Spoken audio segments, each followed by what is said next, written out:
এই নির্বাচনের ছুটি পেয়ে বাড়ি ফিরছেন, এটি কেমন লাগছে? খুবই আনন্দ লাগছে।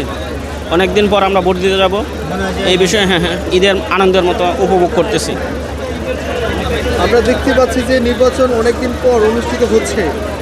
এটি আসলে কোনো প্রার্থী সিলেক্ট করে রেখেছেন কিনা, কোনো প্রতীক?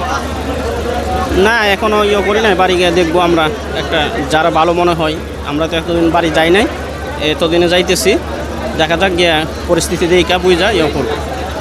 এই নির্বাচনের পর দেশের কোনো পরিবর্তন প্রত্যাশা করছেন কিনা আপনারা? হ্যাঁ, আমরা তো অবশ্যই পরিবর্তনের জন্যই তো আমরা এই ভোট দিতে চলে যাইতেছি উৎসাহ উদ্দীপনা নিয়ে। কেমন পরিবর্তন চান দেশে? যে আগের যে একটা সিস্টেম ছিল, এই সিস্টেম দ্বারা পরিবর্তন হবে এবং দেশের যে আইন কানুন সেগুলো ঠিকমতো প্রয়োগ হবে এবং দেশের মানুষ ভালো থাকবে, এই আশা নিয়ে আমরা ভোট দিতে যাইতেছি। আপনি কোথায় যাবেন?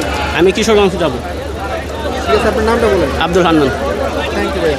দীর্ঘদিন পর ত্রয়োদশ জাতীয় সংসদ নির্বাচন অনুষ্ঠিত হচ্ছে, এই উপলক্ষে বাড়ি যাচ্ছেন, কেমন লাগছে আপনাদের?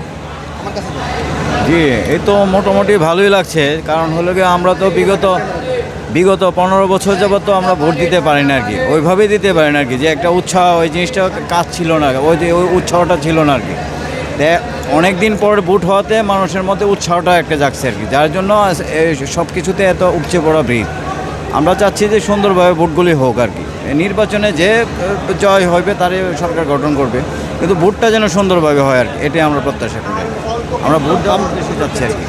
আমরা দেখেছি যে বিগত নির্বাচনে যে দলগুলো সংঘাতে জড়িয়ে ছিল, এই নির্বাচন ঘিরে তেমন কোনো শঙ্কা করছেন কিনা আপনারা?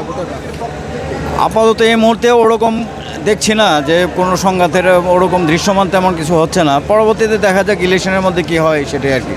একটু আশঙ্কা কম বেশি একটু থাকে আর কি, কিন্তু এখনও ওরকম বড় ধরনের কোনো প্রবলেম আমরা এখনও দেখি না আর কি। নির্বাচনী কোনো আমেজ লক্ষ্য করে দেখতে পাচ্ছেন?